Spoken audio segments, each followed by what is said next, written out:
پانی میں ڈبونا، دھونا، پھر زمین پہ لے کے جانا۔ حضرت جبرائیل ایک جو کے دانے کے برابر جہنم کی آگ کو لائے، لانے کے بعد 70 مرتبہ رحمت کے پانی میں دھویا، دھونے کے بعد جب دنیا میں پہاڑ پر لا کر رکھا تو اگر روایتوں میں آتا ہے پہاڑ چل کے خاک بن گیا، سرما بن گیا، پس کے ریزہ ریزہ ہو گیا پہاڑ، اور وہ آگ پھر جہنم کی طرف چلی گئی۔ آج پتھر کو پتھر سے لڑاؤ تو آگ پیدا ہوتی ہے، آج لوہے کو لوہے میں مارو تو آگ پیدا ہوتی ہے۔ اس سے پہلے یہ آگ نہیں تھی، یہ وہ آگ نہیں ہے، یہ اس آگ کی گرمی ہے جو جہنم سے جو کے دانے کے برابر 70 مرتبہ رحمت کے پانی میں دھو کر زمین پر لائی گئی تھی۔ بتاؤ جب جو کے برابر، جو کے دانے کے برابر اگر آگ زمین پر لائی جائے، پتھروں میں آگ پیدا ہوتی ہے، لوہے میں آگ پیدا ہوتی ہے، زمین میں تپش پیدا ہوتی ہے، آسمان چلنے لگتا ہے۔ اسی آگ کے دہتے ہوئے شعلوں پر جب تیرے جوان بیٹے کو ڈالا جائے گا، جب تیری بچیوں کو ڈالا جائے گا، جب تیری بیوی کو ڈالا جائے گا، آج پولیس پکڑ کے لے گئی تو دوڑ کے نیتا جی کے پاس پہنچتا ہے، نیتا جی پیسہ جتنا چاہے لگ جائے لیکن بچے کے ہاتھ نہیں لگنا چاہیے۔ میری بچی کو پولیس پکڑ کے لے گئی، پیسہ جتنا چاہے لگ جائے لیکن ایک بھی دن میرا بچہ جیل میں نہیں رہنا چاہیے۔ پیسوں کے انبار لگا دیے، رشوتوں کے انبار لگا دیے، زمین بیچ دوں گا لیکن بچے کو جیل میں نہیں رہنے دوں گا۔ کیلے پہ کیلا بیچ رہا ہے، مکان بیچ دیا لیکن بچے کو جیل میں نہیں رہنے دوں گا۔ ہاتھ نہیں لگنا چاہیے تھانے دار، جتنا چاہو اتنا لے لو لیکن اس جہنم سے تیرے بچے کو کون بچائے گا؟ جب تپتے ہوئے شعلوں پر تیرے بچے کو لٹا دیا جائے گا، تیرے بچے کے ہاتھوں میں آگ کی زنجیریں پہنا دی جائیں گی، تیرے بچے کے پیروں میں تپتی ہوئی آگ کی بیڑیاں پہنائی جائیں گی، تیرے بچے کو آگ کا لباس پہنا دیا جائے گا، تیرے بچے کو آگ کی ٹوپی پہنائی جائے گی اور فرشتے کو مسلط کیا جائے گا۔ اس کے سر پر پتھر مارے جائیں گے، اس کا بھیجا نکل جائے گا، پھر پتھر مارے جائیں گے،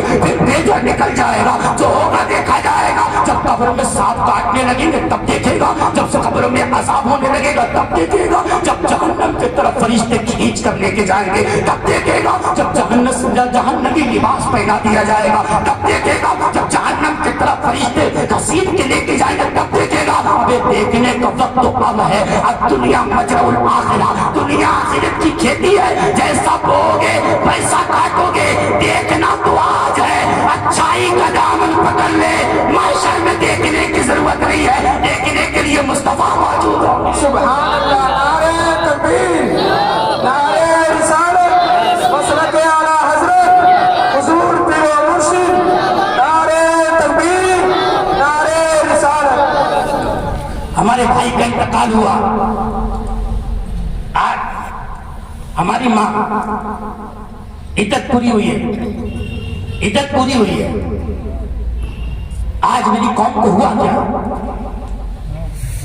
تماشا بنا کے رکھ دیا موت کو بھی۔ سمجھتے کیا ہو؟ مرنا سب کو ہے، چھٹکارا نہیں ہے۔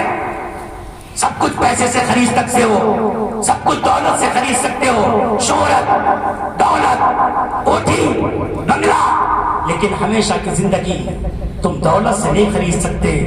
اگر تم کامیابی چاہتے ہو نا تو پھر اپنے بچوں کو سمجھاؤ تمہارے پاس تجارت کے لیے ٹائم ہے، دکان کے لیے ٹائم ہے، کھیت کے لیے ٹائم ہے، ہر کام کے لیے ٹائم ہے۔ اگر ٹائم نہیں ہے تو بچوں کی پرورش کے لیے ٹائم نہیں ہے۔ کچھ دیر بلاؤ، اپنی بیوی کو بٹھاؤ، اپنی بچی کو بٹھاؤ، اپنے بچوں کو بٹھاؤ اور انہیں سمجھایا کرو، بیٹا اسلام یہ نہیں ہے کہ تم عیاشیاں کرتی گھومتے ہو، اسلام تو یہ ہے کہ ایک جوان بیٹی اپنے گھر سے نکلتی ہے، رات کی تنہائی میں دوڑنے لگتی ہے، دوڑتے دوڑتے جب وہ پہنچی مدینے کی گلی میں تو مدینے کی گلی میں یہودیوں کی بازار میں ایک جوان بیٹی 18 سال کی بچی نکلی اور یہودیوں کی بازار میں پہنچی۔ اسلام سمجھو نبی کے دیوانوں، صرف نعرہ لگانے سے کام نہیں چلے گا۔ ہم نے سوچا کیا سال میں 2-4 جلسے کرا لیے اور 10 بار پیر صاحب کے نعرے لگا دیے، ہو گیا میرا پار، اور کہتے تجھ سے اور جنت سے کیا مطلب، بھی دور ہو، ہم رسول اللہ کے، جنت رسول اللہ کی، تو رسول اللہ کا ہے بھی، ہم بھی کہتے ہیں رسول اللہ کے غلاموں کے لیے جنت ہے، لیکن غلام تو بن، سچا غلام تو بن جا، نماز پڑھ نہیں رہا، زکات دے نہیں رہا، دین کی طرف جا نہیں رہا، محبت کر نہیں رہا ہے۔ محبتوں کو عام کرو، محبتوں کو، نفرتیں ختم کرو، کسی بھی مذہب کا ہو، کوئی بھی ہو، کسی مکتب و فکر کا ہو، اسلام کسی سے نفرت نہیں سکھاتا ہے، سب سے محبت سے سکھاتا ہے۔ ارے محبتوں کو عام کرو۔ میرے نبی مسجد نبی میں بیٹھے ہوئے ہیں، ایک دیہاتی آیا اور مسجد میں کھڑے ہو کے پیشاب کرنے لگا، صحابہ کھڑے ہوئے، یا رسول اللہ پکڑ کے نہ آئے، نبی فرماتے ہیں بیٹھ جاؤ، بیٹھو، اس سے کچھ مت کہنا۔ کہاں پیشاب کر رہا تھا؟ مسجد، اونچا بولو، مسجد، کہاں کر رہا تھا؟ بات سمجھ میں آ رہی ہے؟ جی، مسجد میں پیشاب کر رہا تھا، صحابہ نے یا رسول اللہ پکڑ کے لائے، اس نے مسجد کو گندا کیا۔ میرے نبی فرماتے ہیں بیٹھ جاؤ، یہ جانتا نہیں ہے، بیچارہ سیدھا سادہ یہ نہیں جانتا، یا رسول اللہ اب تو روک دے، نہیں روکنا مت، اس کو پیشاب اب کر لینے دو۔ میرے نبی سے پوچھا یا رسول اللہ یہ مسجد میں پیشاب کر رہا ہے اور پھر بھی منع؟ میرے نبی نے ارشاد فرمایا اگر کوئی پیشاب کرتا ہو اور بیچ میں روک دو تکلیف ہوتی ہے، اتنی تکلیف بھی کسی کو دینا اسلام میں جائز نہیں ہے۔ بے شک، سبحان اللہ، ہے اسلام ہمارے پاس؟ بولو، اتنی تکلیف بھی۔ ایک انگریز سے کسی نے پوچھا تو مسلمان کیسے ہوا؟ لوگ کہتے ہیں تلوار سے اسلام پھیلا، نہیں، لوگ چلے وقت کی رفتار کے پیچھے پیچھے، وقت چلتا ہے میرے سرکار کے پیچھے پیچھے، کس قدر تھی شب ہجرت میں علی کی ہیبت، سارے کفار تھے دیوار کے پیچھے پیچھے، حسن اخلاق سے دشمن کو بنایا اپنا، دین پھیلا نہیں تلوار کے پیچھے پیچھے، تلوار کا کوئی معاملہ ہی نہیں ہے۔